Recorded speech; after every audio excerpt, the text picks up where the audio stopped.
Assalamualaikum warahmatullahi wabarakatuh. Halo teman-teman, jumpa lagi di MRS Channel. Selamat pagi, selamat siang, selamat sore, selamat malam, tergantung kapan Anda teman-teman semua menyimak video ini. Nah teman-teman, mumpung hari Sabtu, saya ingin membahas tentang proses pengadaan barang dan jasa di desa. Pengadaan barang dan jasa ini menurut saya sangat penting teman-teman, karena dia menjadi bagian sebuah proses transisi antara uang di rekening desa menjadi uang tunai dan menjadi wujud kegiatan. Di sini transisi ini menjadi sangat urgen sekali untuk menjadi perhatian teman-teman pegiat desa, karena pada proses inilah sebenarnya prinsip akuntabilitas, transparansi, tertib administrasi itu berjalan sebagaimana ketentuan Permendagri nomor 20 tentang pengelolaan keuangan desa itu, yaitu pasal 2 asas pengelolaan keuangan desa. Keuangan desa dikelola berdasarkan asas transparan, akuntabel, partisipatif, serta dilakukan dengan tertib dan disiplin anggaran. Nomor 2, APB Desa merupakan dasar pengelolaan keuangan desa dalam masa 1 tahun anggaran mulai tanggal 1 Januari sampai dengan tanggal 31 Desember. Nah, di sini saya untuk membahas pengadaan barang dan jasa di desa itu kan berdasarkan LKPP nomor 12 tahun 2019, dan di Kemendagri ini maupun di Kemendesa tentang prioritas dana desa, aturan-aturan, bahkan di Undang-Undang Desa, pelaksanaan kegiatan di desa itu dilaksanakan dengan cara swakelola. Nah, artinya cara swakelola itu adalah melibatkan masyarakat setempat. Melibatkan masyarakat setempat itu entah nanti dari material maupun tenaga kerjanya. Nah,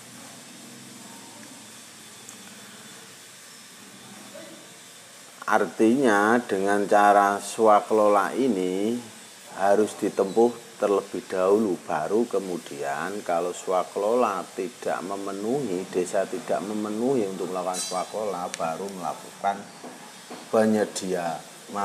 melakukan pengadaan barang dan jasa itu melalui penyedia. Nah, pada prinsipnya pelaksanaan kegiatan dana desa pelaksanaan kegiatan di desa itu adalah gabungan antara pengadaan barang yang sifatnya swakelola dengan pengadaan barang secara penyedia. Nah, kedua hal itu ada tata caranya. Kedua hal itu kemudian akan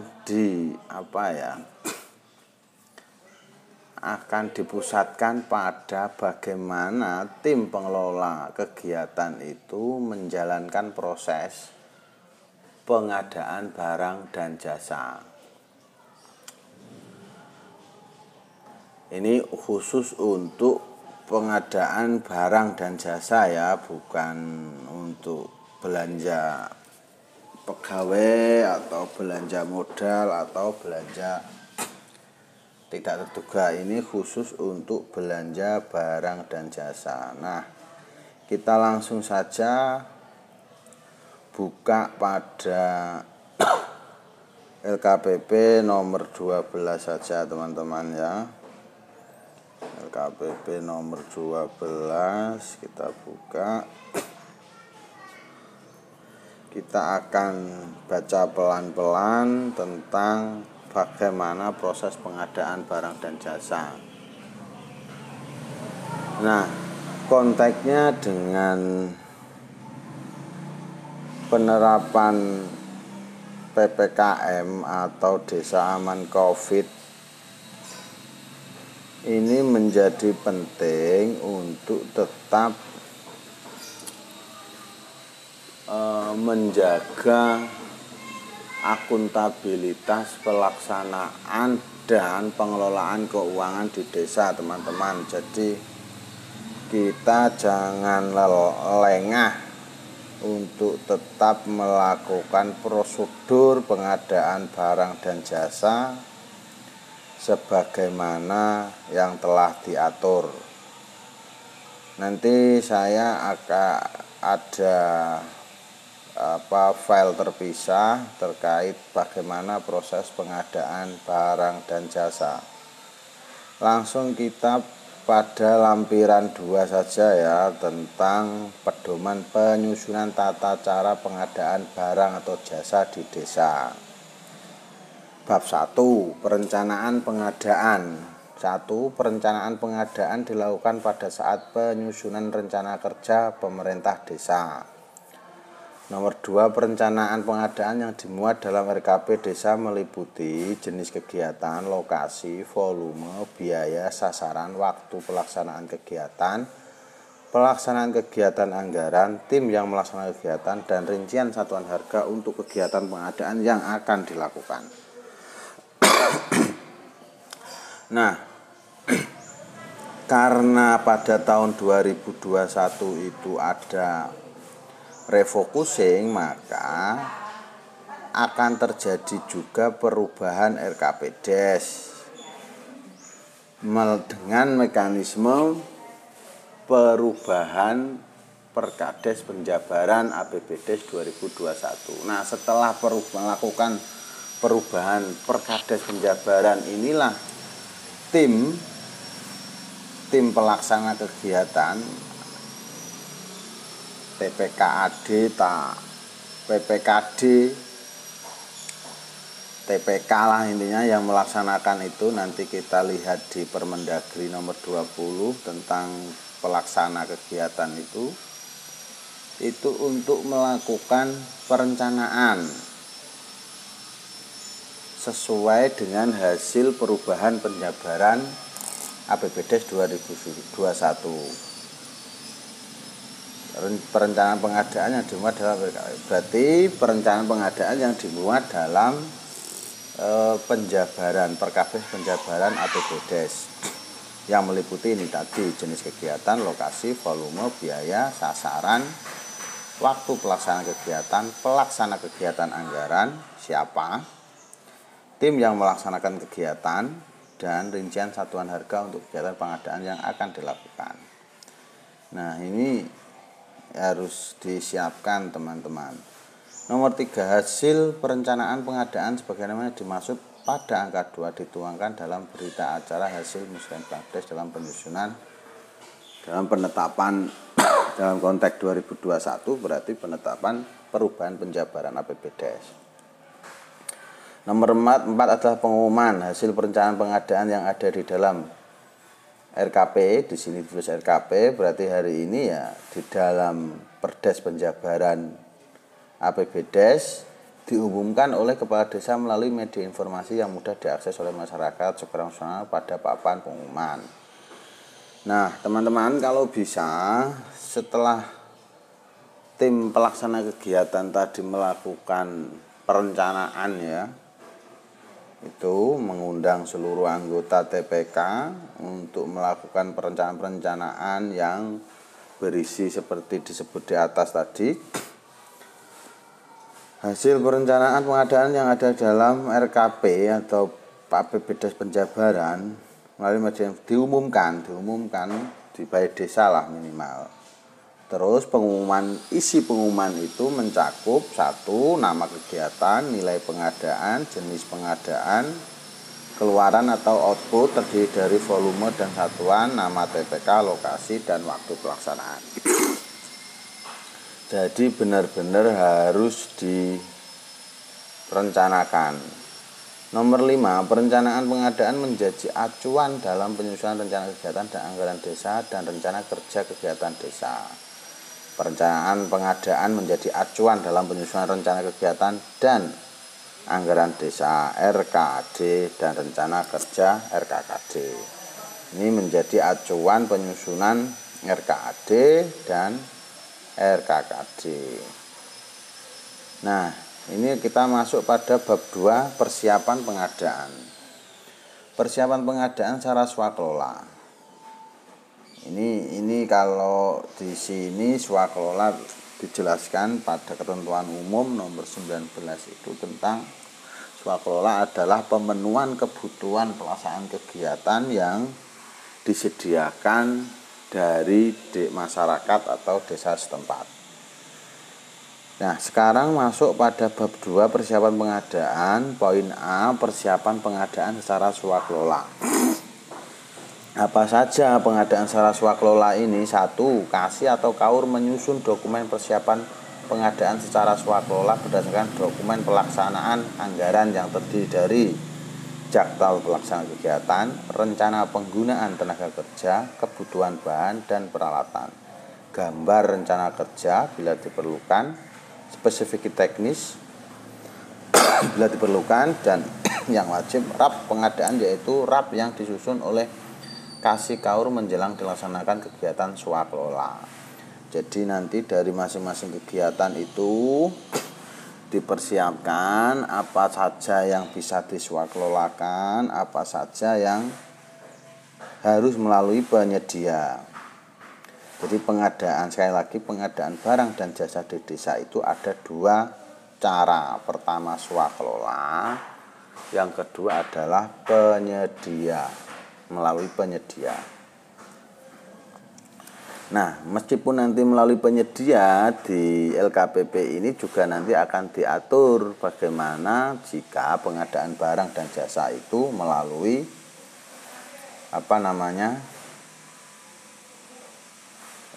penyedia. Nomor 2 dari poin persiapan ini adalah khusus untuk pekerjaan konstruksi, dokumen persiapan pengadaan melalui swakelola berupa. Nah, ini sudah dirinci teman-teman. Jadi untuk swakelola dalam kegiatan fisik itu kan ada 1 gambar rencana kerja, jadwal pelaksanaan kegiatan, spesifikasi teknis, RAP pengadaan dan analisis harga satuan, rencana penggunaan tenaga kerja, kebutuhan bahan dan peralatan. Nah, dokumen-dokumen ini disiapkan, rencana penggunaan tenaga kerja, kebutuhan bahan dan peralatan butuh apa saja. Terus nomor 3 dari persiapan ini adalah kasih KAUR menyusun dan menetapkan RAP pengadaan yang dihitung dengan menggunakan data informasi antara lain harga pasar di desa setempat, B. harga di desa terdekat dari desa setempat.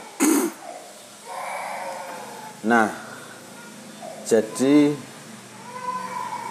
setelah ada RAP kegiatan yang dibuat pada penyusunan RKPDes ya, untuk menjadi lampiran dokumen RKPDes, itu kemudian tim pelaksana kegiatan membuat RAP baru untuk menentukan harga pasar di desa setempat, untuk menentukan. pengadaan yang itu dengan menggunakan infrastruktur lain, kasih kaur menyusun dan menetapkan rap pengadaan. Ini beda dengan rap kegiatan ya. Ini rap pengadaan yang dihitung dengan menggunakan data informasi antara lain harga pasar di desa setempat, B harga di desa terdekat dari desa setempat. Jadi diutamakan harga di desa, baru harga di desa lain. Proses pelaksanaan nomor 4 adalah dalam hal terdapat perbedaan RAP pengadaan dengan RAP pada DPA sepanjang tidak melebihi nilai baku rincian belanja, pengadaan dapat dilanjutkan dengan terlebih dahulu melakukan revisi RAP pada DPA. Nah, ya RAP kegiatan tadi kan sudah masuk di DPA. Jika kemudian ternyata dari analisa dari persiapan TPK itu tentang RAP pengadaan ada selisih, maka perlu dirubah dahulu RAP yang ada di DPA, yaitu revisi RAP lagi sedikit-sedikit, dan itu tidak sulit juga merubah RAP itu. 5. Dalam hal terdapat perbedaan RAP pengadaan barang, RAP pengadaan dengan RAP pada DPA, istilahnya RAP pada DPA ya, yang melebihi nilai pagu rincian objek belanja, pengadaan tidak dapat dilanjutkan dan kasih kaur melaporkan kepada kepala desa. Nah, ini setelah itu ya, setelah penyusunan RKP, TPK ini kan dibentuk, terus setelah RKP dibentuklah APBDes. Nah, APBDes nanti akan memunculkan DPA ini. Nah, DPA salah satu bagian dari DPA adalah akan munculnya RAP itu tadi. Nah, setelah RAP di DPA ada, baru melakukan RAP pengadaan. Nah, jika kemudian RAP pengadaan itu harganya ternyata berubah sehingga tidak sesuai pada RAP DPA, maka pertama RAP DPA direvisi. Yang kedua adalah jika ternyata perbedaan antara pengadaan dengan RAP DPA ini tidak bisa dirubah, yang melebihi pagu rincian ternyata lebih besar dan kemudian kebutuhan antara pagu yang ditetapkan itu tidak melebihi, jadi RAP pengadaan ini ternyata lebih tinggi daripada RAP DPA, maka TPK dilanjutkan dan dari kasih atau kaur melaporkan kepala desa. Ini ternyata pagunya tidak cukup. Terus nomor 6 selanjutnya, kasih kaur menyampaikan dokumen persiapan pengadaan sebagaimana dimaksud pada ayat 1 atau 2 kepada TPK untuk dilakukan pengadaan melalui swakelola. Angka 1 dan 2 kepada TPK untuk dilakukan pengadaan swakelola. 1 dan 2 ini adalah terkait ini tadi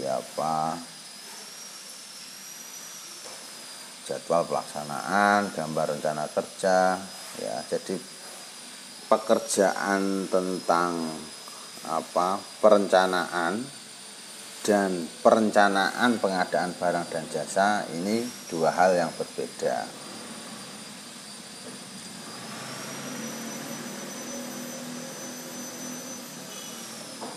Setelah poin 1, 2 tadi sudah disiapkan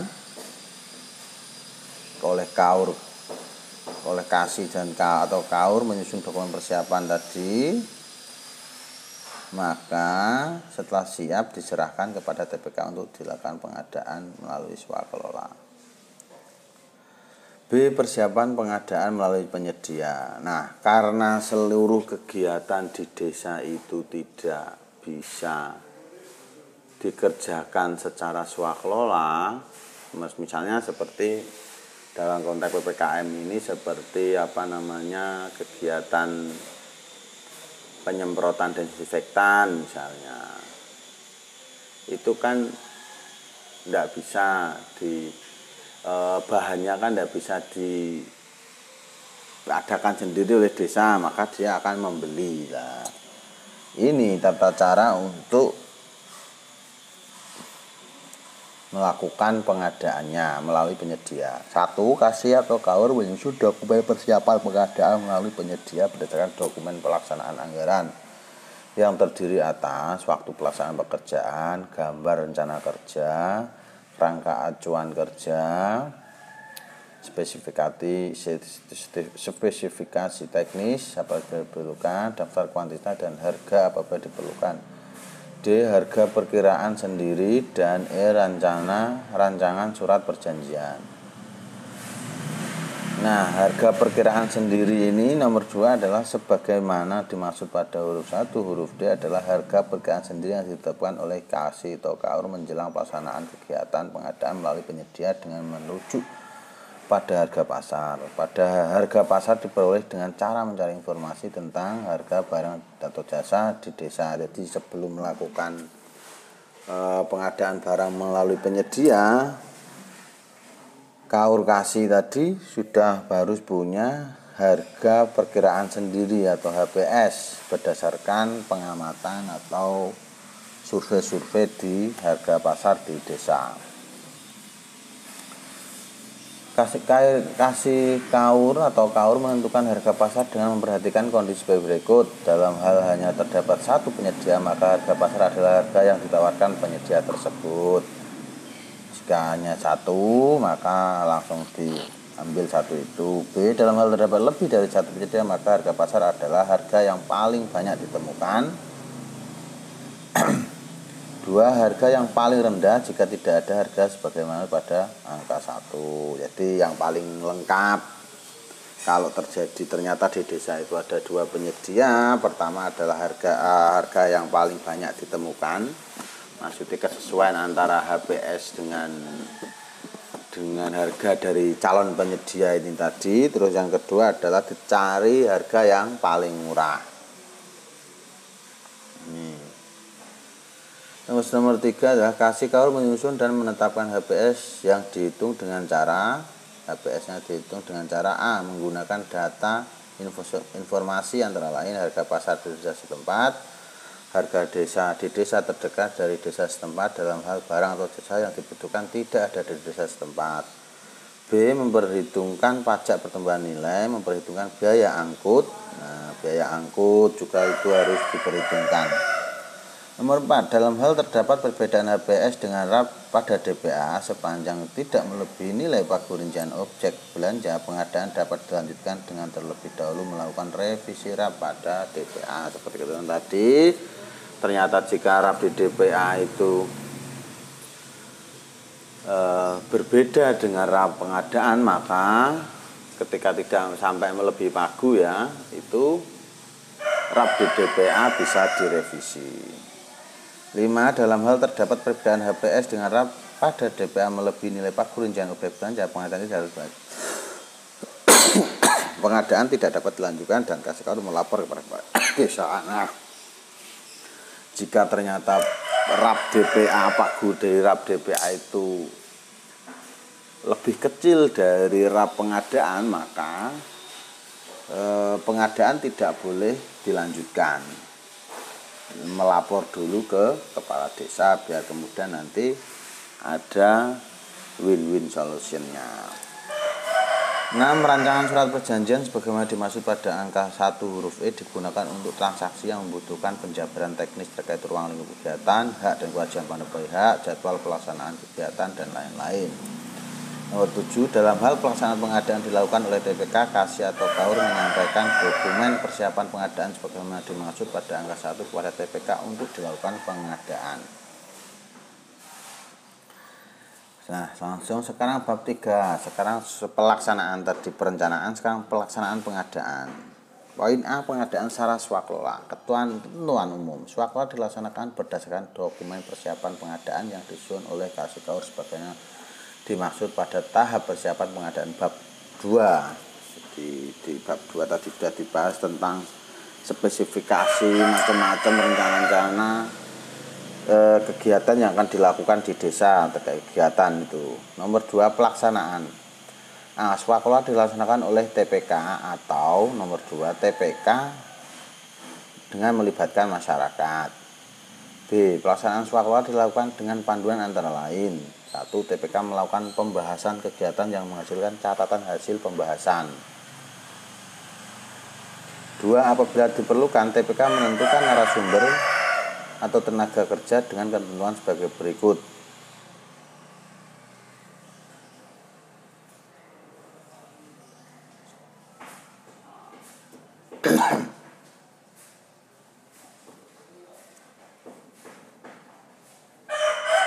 Nah, ini nomor 2 adalah dalam pelaksanaannya apabila diperlukan, TPK menentukan narasumber atau tenaga kerja dalam ketentuan sebagai berikut. Jadi dilihat kegiatannya apa. Kalau misalnya kegiatannya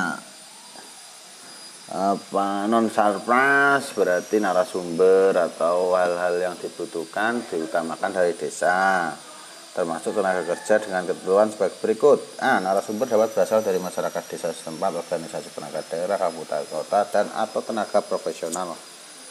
Dan atau B. Tenaga kerja diutamakan berasal dari masyarakat desa setempat. Nah, ini prinsip dalam swakelola, pelaksanaan pengadaan barang dan jasa di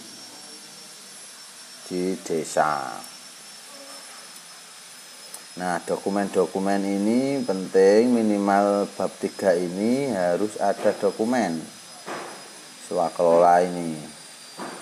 Jadi pelaksanaan swakelola dilaksanakan oleh TPK atau TPK dengan melibatkan masyarakat. Pelaksanaan swakelola dilakukan dengan panduan antara lain TPK melakukan pembahasan kegiatan yang menghasilkan catatan hasil pembahasan. Jadi pada poin ini adalah TPK mengundang masyarakat dan anggota tim pelaksana kegiatan ini untuk melakukan pembahasan dan hasil pembahasan itu harus dicatat. Dari seluruh kegiatan itu dicatat apa saja kebutuhan dan macam-macamnya. Terus menentukan tenaga kerja.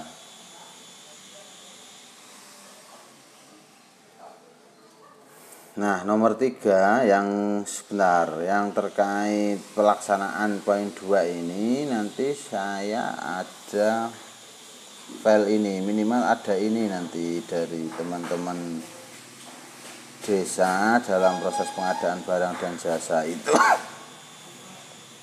harus ada, prinsipnya adalah ada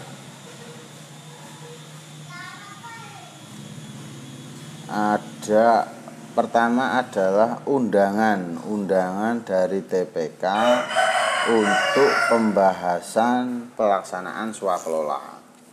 Ternyata belum ada di HP, masih di laptop, nanti bisa saya share. Nah, prinsipnya untuk melaksanakan ini sebagai output dari proses pengadaan barang dan jasa sesuai ketentuan adalah itu tadi, mengundang TPK untuk melakukan pelaksanaan. Nah, dengan atau TPK dengan melibatkan masyarakat. Nah, setelah mengundang TPK, anggota TPK dan masyarakat, ini dari hasil pembahasan itu ada beberapa catatan-catatan, nanti dimasukkan dalam catatan-catatan atau berita acara lah, itu membahas apa saja, nanti di filenya saya ada untuk proses itu.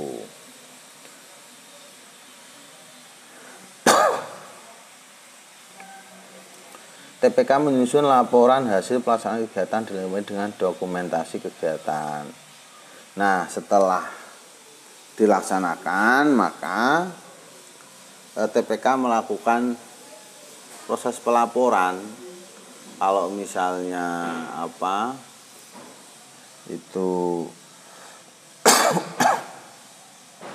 kayak kegiatan penyemprotan misalnya, itu berarti harus ada absensi tenaga kerja, terus surat tugas dari kepala desa ini juga penting untuk siapa yang nyemprot, terus siapa yang nyemprot, lokasi di mana. Terus absensi itu nanti akan memuat lama kerja, lama penyemprotan itu, lama kegiatan berapa hari di situ, seperti pada form PKTD tahun 2018. Kalau kegiatannya tidak sampai seminggu berarti pakai form harian. Kalau lebih dari seminggu berarti pakai mingguan. Tuh. Jadi jelas poin 2 ini soal pelaksanaan ini penting sekali untuk bisa dikerjakan di desa ya. Pelaksanaan itu nanti ada undangan, ada berita acara pembahasan, terus nomor 3 ada lampiran daftar hadir. Jadi ada.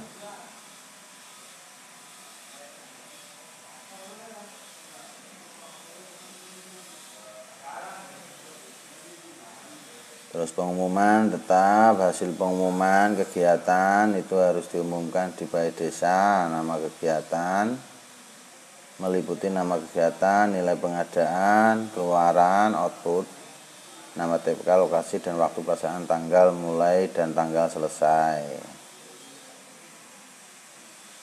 Pengadaan melalui penyedia. Ketentuan umum pelaksanaan pengadaan melalui penyedia dilakukan berdasarkan dokumen persiapan pengadaan yang disusun oleh KAUR atau KASI sebagai dimaksud pada tahap persiapan pengadaan bab 2 di atas. B. Untuk memenuhi kebutuhan barang atau jasa dalam rangka mendukung pelaksanaan swakola atau kegiatan belanja yang tidak dapat dilaksanakan dengan swakola. Contoh kebutuhan barang atau jasa dalam rangka mendukung pelaksanaan swakola antara lain pembelian material pada swakelola pembangunan jembatan. Nah, ini ternyata pengadaan barang dan jasa melalui penyedia itu kalau di desa sebagai pendukung pengadaan barang dan jasa secara swakelola. Jadi setiap kegiatan di desa tidak sepenuhnya swakelola, juga tidak sepenuhnya melalui penyedia. Seperti kegiatan pembangunan misalnya, tenaganya oke, masyarakat, beberapa alat mungkin bisa swakelola. Tapi untuk material kan tidak bisa swakelola. Nomor 2, sewa peralatan untuk swakelola pembangunan balai desa. Contoh ini ya. Nah, contoh kebutuhan untuk kegiatan belanja yang tidak dapat dilaksanakan dengan swakelola antara lain printer, kertas, alat pengeras suara, sewa tenda, macam-macam itu barang-barang termasuk semen itu kan tidak bisa. D. Mengutamakan penyedia dari desa setempat. Ini prinsip ya, mengutamakan penyedia dari desa setempat. Dalam hal penyedia memerlukan bahan alat atau material, maka diutamakan menggunakan bahan alat material dari lokasi pekerjaan setempat. Jadi yang lebih dekat dengan lokasi kegiatan. F. Untuk pemilihan penyedia dengan cara lelang, TPK menyusun dokumen lelang yang memuat antara lain untuk pemilihan penyedia dengan cara lelang. Nah, pemilihan penyedia dengan cara lelang menyusun dokumen lelang yang memuat antara lain ini kalau mau mekanisme penyediaannya melalui proses lelang. Oke, untuk lelang itu persyaratan administrasi untuk penyedia berupa surat pernyataan kebenaran usaha untuk pengadaan seperti kendaraan bermotor, genset, traktor, dan pengadaan dengan metode lelang. Persyaratan administrasi untuk penyedia berupa izin usaha dan nomor pokok wajib pajakan PWP.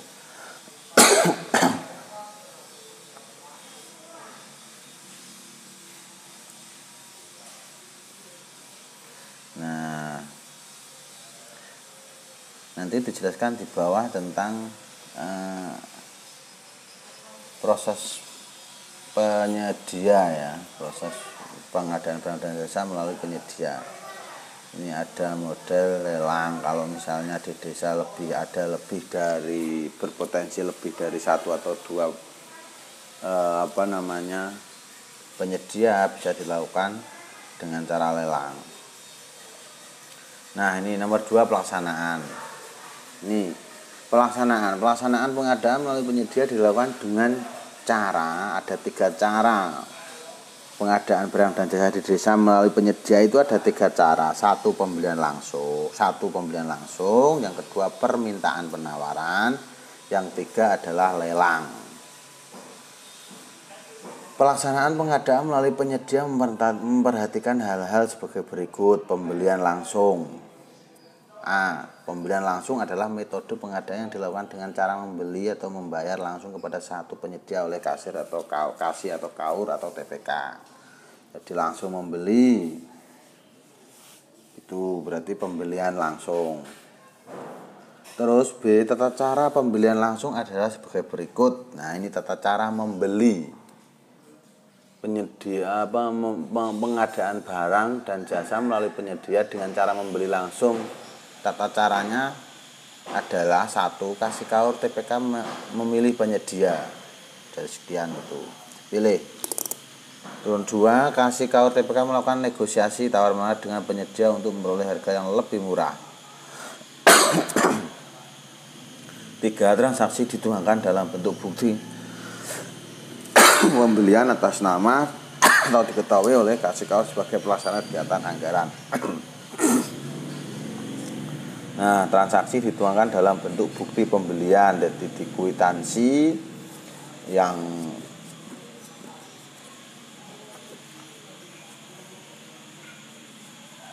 ditulis oleh kasih atau KAUR sebagai pelaksana kegiatan. C, pelaksanaan pengadaan dengan metode pembelian langsung dapat dilakukan kepada penyedia yang sama dalam jangka waktu 2 tahun anggaran berturut-turut. Nah, kalau penyedianya itu pembelian langsung ini hanya bisa dilakukan 2 tahun. Jadi pembelian langsung ini kepada penyedia tertentu di satu desa itu hanya bisa dilakukan selama 2 tahun. Setelah jangka waktu 2 tahun anggaran, kasih atau KAUR atau TPK melakukan pembelian langsung kepada penyedia lain di desa setempat atau sekitar. Nah, setelah 2 tahun baru kemudian pindah di penyedia lain, baik di desa setempat atau desa terdekat. Apabila tidak terdapat penyedia lain yang mampu menyediakan barang atau jasa, maka kasih atau KAUR TPK dapat melakukan pembelian langsung kepada penyedia yang sama.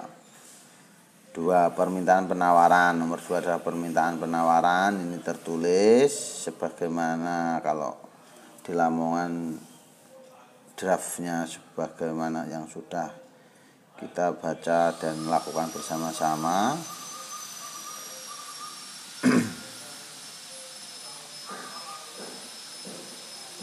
Nah, proses lelang.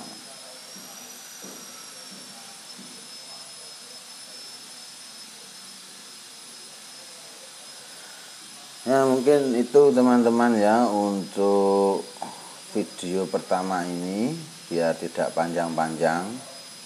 Yang terpenting adalah bahwa dokumentasi proses pengadaan barang dan jasa itu di desa harus ada. Itu saja yang ingin saya tekankan, bahwa bagaimana pelaksanaannya, maksudnya teknis pelaksanaannya ini sudah begitu rinci diatur di LKPP nomor 12 tahun 2019.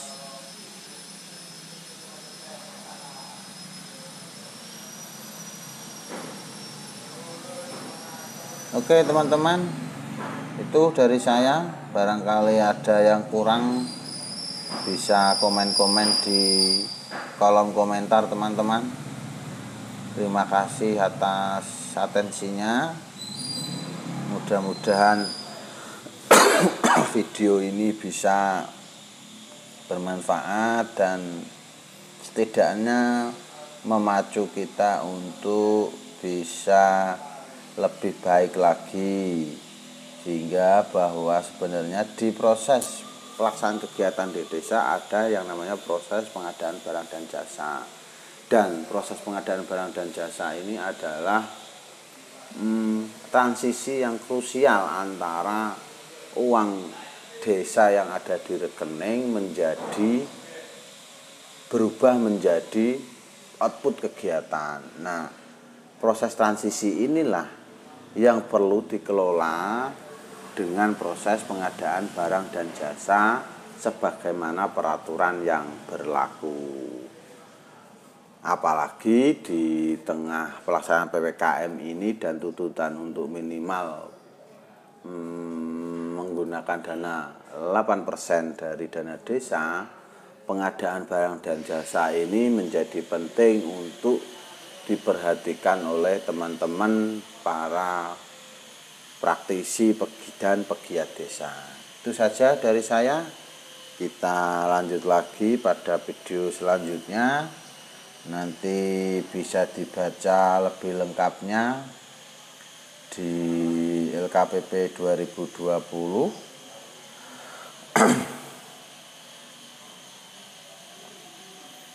Tuh.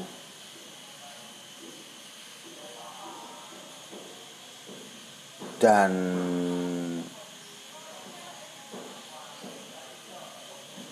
sementara itu dulu aja. Untuk bab selanjutnya biar di video selanjutnya.